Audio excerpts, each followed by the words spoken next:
ડાંગ જિલ્લાના દક્ષિણ વન વિભાગ હેઠળ કાર્યરત વઘઈ સો મિલમાં વાંસ કૌશલ્ય વર્ધન કેન્દ્ર શરૂ કરવામાં આવ્યું છે। આ કેન્દ્રમાં વર્ષ 2022-23માં અલગ અલગ 5 બેચમાં કુલ 166 તેમજ વર્ષ 2023-24માં 2 બેચમાં કુલ 45 તાલીમાર્થીઓને વાંસમાંથી વિવિધ પ્રકારની ચીજવસ્તુઓ બનાવવાની તાલીમ આપવામાં આવી છે। હાલ તાલીમાર્થીઓ કુલ 50 જેટલી અલગ અલગ ચીજવસ્તુઓ બનાવી તેનું વેચાણ કરી રોજગારી મેળવી રહ્યા છે।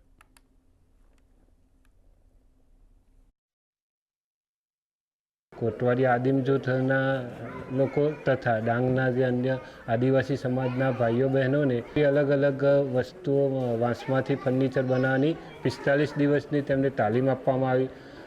45 દિવસની તાલીમ બાદ તેઓની જે તાલીમ લીધેલ 211 લોકોને જે તાલીમ આપવામાં આવી તેમાંથી એક 50 સભ્યોની પ્રકૃતિ વાંસ કામદાર મજૂર સહકારી મંડળી લિમિટેડની એક મંડળી રજીસ્ટ્રેશન કરવામાં આવી અને ગુજરાતમાં અલગ અલગ જગ્યાએ જે સરકારી કાર્યક્રમો થાય છે તેમાં સ્ટોલ મેળવીને વાંસની વિવિધ વસ્તુઓનું વેચાણ કરીને આદિવાસી સમાજના ભાઈઓ બહેનો રોજગારી મેળવે છે તે અને તેઓ આર્થિક રીતે પગભર બન્યા છે। સરકારી સોમિલની અંદર વાંસ કામ કરતા છે, જે અમે ફોરેસ્ટ તરફથી 45 દિવસની ટ્રેનિંગ આપવામાં આવી હતી। એ ટ્રેનિંગ કર્યા બાદ અમને મંડળી બનાવી આપી અને એ મંડળીમાં અમે 10થી 15 જણ કામ કરતા છે અને અમે રોજગારી મેળવતા છે। મારું નામ પ્રીતિ જોશી છે। અમે બોમ્બેથી સાપુતારા અને વઘઈ ફરવા આવ્યા છીએ।